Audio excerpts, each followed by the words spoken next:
pas venir vers moi et critiquer mon pasteur. Je vais te recadrer. Peu importe, même s'il a eu tort, même si je sais qu'il a tort, mon père, c'est mon père. Je ne permettrai jamais que mon père biologique soit humilié. À combien plus forte raison mon père spirituel? C'est lui qui me bénit, qui paie le prix pour moi. Frère, il y a des bêtises qu'il ne faut pas accepter. Il y a une partie que je n'ai pas bien écoutée. Écoutons. Je ne permettrai jamais que mon père biologique soit humilié. À combien plus forte raison mon père spirituel? C'est lui qui me bénit, qui paie le prix pour moi. Non. Écoutons très bien ce qu'elle dit. Écoutons. Je ne permettrai jamais que mon père biologique soit humilié. À combien plus forte raison mon père spirituel?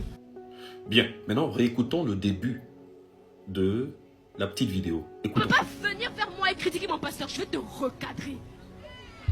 Peu importe, même s'il a eu tort, même si je sais qu'il a tort, mon père, c'est mon père. Je ne permettrai jamais que mon père biologique soit humilié. À combien plus forte raison mon père spirituel? C'est lui qui me bénit, qui paie le prix pour moi. Appelez-moi ici les membres de l'église La Compassion. Appelez-moi ici toutes ces personnes qui ont pris parti pour cette jeune fille. Appelez-moi aussi toutes ces personnes qui ont insulté cette jeune fille en question. La jeune fille dit, elle ne permettra jamais que son père biologique soit humilié. À plus forte raison son père spirituel. Cela sous-entend que l'amour qu'elle a pour son père biologique est le même amour qu'elle a aussi pour son père spirituel. Elle n'a jamais dit qu'elle idolâtrait son père spirituel. Elle n'a jamais dit que son père spirituel remplaçait son père biologique. Et même si c'était le cas, on dit souvent en Afrique que le propriétaire de l'enfant n'est pas le père géniteur ou la mère génitrice, mais l'enfant appartient à la personne qui s'en occupe. Tu peux mettre un enfant au monde et ne pas t'occuper de cet enfant. C'est une autre personne qui prend cet enfant, qui lave cet enfant, qui met l'enfant à l'école, qui prie pour l'enfant. Mais toi, le père biologique ou la mère biologique, tu ne fais rien de tout ça. Donc, l'enfant n'appartient plus à son géniteur, mais l'enfant appartient à la personne qui s'en occupe. Plusieurs personnes l'ont insulté, et c'est souvent, et surtout, les chrétiens. Encore les chrétiens, que j'appelle des religieux, des personnes qui ne comprennent pas les Écritures, mais qui prennent uniquement quelques bouts de versets bibliques pour juger la personne. Au lieu de regarder au cœur, vous jugez uniquement à l'apparence. Elle est en train de faire preuve de sagesse. Elle veut dire tout simplement ceci. Même si mon papa a été surpris en train de voler quelque part, même si les gens sont en train d'insulter mon papa, d'accuser mon papa, je prendrai toujours la défense de mon père. Mais lorsqu'on ira à la maison, je dirai à papa, papa, tu as mal fait. Papa, en faisant ceci, tu nous exposes. Elle est en train de dire quoi? Elle est en train de dire que si sa maman est retrouvée quelque part, sa maman est en train de voler quelque part, et les gens veulent lapider sa maman, elle prendra toujours la part de sa maman. Mais lorsqu'elle va arriver en privé, loin du regard des gens, elle dira à maman, maman, tu as mal fait. Et si ces gens te tuaient? Ils ont raison. Mais là, c'est à huis clos. C'est ce qu'on appelle la sagesse. C'est comme un homme qui va voler peut-être quelque part, mais qui est marié à une femme. La femme sait très bien que son mari a volé quelque part et qu'il est coupable. La femme, la véritable femme, celle qui est sage, dira aux yeux du monde, c'est mon mari. Il n'a pas volé. Mais lorsqu'elle arrivera à la maison à huis clos avec son mari, elle dira à cet homme, tu exposes la famille. Tu as mal fait, tu as volé. Ils ont raison. Elle fera la morale à son mari à huis clos, pas au dehors. C'est ce qu'on appelle la sagesse. Prenons nos Bibles.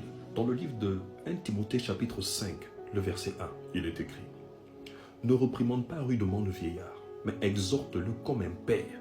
Exhorte les jeunes gens comme des frères. » Donc il y a une manière de parler à quelqu'un.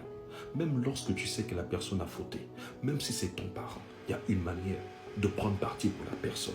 1 Pierre chapitre 4, le verset 8, il est écrit « Avant tout, ayez les uns pour les autres un ardent amour, car l'amour couvre une multitude de péchés. » Si ton père spirituel a péché quelque part, au lieu de venir l'accuser devant les gens, sinon il va mourir. Si ton père biologique a fauté quelque part, devant le monde entier, au lieu de venir juger ton père spirituel devant le monde entier, va dans le secret. Juge-le dans le secret. Tire les oreilles à ton papa dans le secret, mais protège-le en public. C'est ce qu'on appelle la sagesse. Maintenant, nous allons expliquer le verset biblique que beaucoup de personnes ont eu à prendre. et ont interprété à leur manière. Il s'agit du verset de Matthieu chapitre 23, je pense, le verset 9, il est écrit. Et n'appelez personne sur la terre votre Père, car un seul est votre Père, celui qui est dans les cieux. Je reprends. N'appelez personne sur la terre votre Père, car un seul est votre Père, celui qui est dans les cieux. Il faut comprendre d'abord ceci. La Bible, tout le monde peut l'apprendre, la lire, mais ne pas la comprendre. Tout le monde peut prendre des versets bibliques et interpréter à sa manière. Mais si tu n'as pas le Saint-Esprit, tout ce que tu vas vouloir dire, tu le diras uniquement avec ton intelligence et non pas avec le Saint-Esprit. Qu'est-ce que Jésus veut dire ici lorsqu'il parle de « n'appelez personne sur la terre votre Père » ? Est-ce à dire que le monsieur qui s'est uni avec ma maman n'est pas mon père? Parce que nous savons très bien qu'en Afrique, ici, tu ne peux pas appeler ton papa par son nom de famille parce que c'est impoli.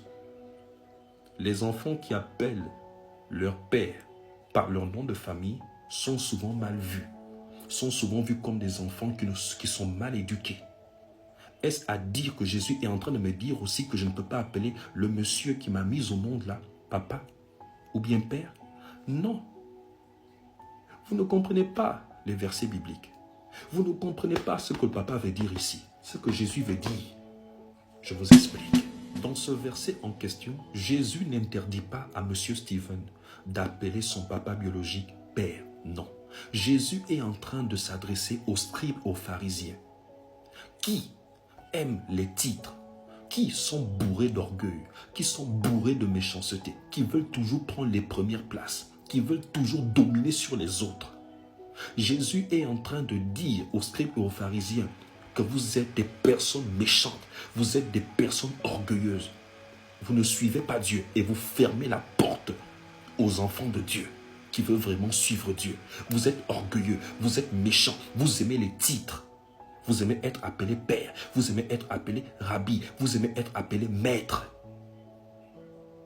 Jésus n'a jamais dit qu'il ne faut pas appeler ton papa père. Le Seigneur est en train de te faire comprendre ici qu'il faut manifester un don, le don de discernement des esprits. Parce que c'est ce don qui va te permettre de savoir que cet homme-là, il n'est pas de Dieu. Les gens l'appellent père spirituel, oui, mais il n'est pas de Dieu. Prenons nos Bibles dans le livre de 1 Jean chapitre 4, le verset 1 au verset 5, il est écrit. Bien-aimés, n'ajoutez pas foi à tout esprit, mais éprouvez les esprits pour savoir s'ils sont de Dieu. Car plusieurs faux prophètes sont venus dans le monde. Verset 2. Reconnaissez à ceci l'Esprit de Dieu. Tout esprit qui confesse Jésus-Christ venu en chair est de Dieu. Verset 3. Et tout esprit qui ne confesse pas Jésus n'est pas de Dieu. C'est celui de l'Antéchrist dont vous avez appris la venue et qui est maintenant déjà dans le monde. Verset 4. Vous, petits enfants, vous êtes de Dieu et vous les avez vaincus parce que celui qui est en vous est plus grand que celui qui est dans le monde. Verset 5. Eux, ils sont du monde. C'est pourquoi ils parlent d'après le monde et le monde les écoute. Donc, il faut avoir le don de discernement des esprits. C'est un don spirituel que le Seigneur te donne lorsque tu renonces à toi-même, lorsque tu commences à le rechercher. Il te donne le don spirituel parmi les autres dons. Il te donne afin de discerner qui est vrai pasteur, qui est faux pasteur. Quelle est cette personne que tu peux appeler vraiment papa et qui est vraiment de Dieu? De ces autres personnes que tu ne peux pas appeler papa, qui sont de l'Antéchrist. Il n'est pas interdit d'appeler quelqu'un père. Jésus est en train de te dire, fais attention, parce qu'il y a beaucoup là qui sont des faux.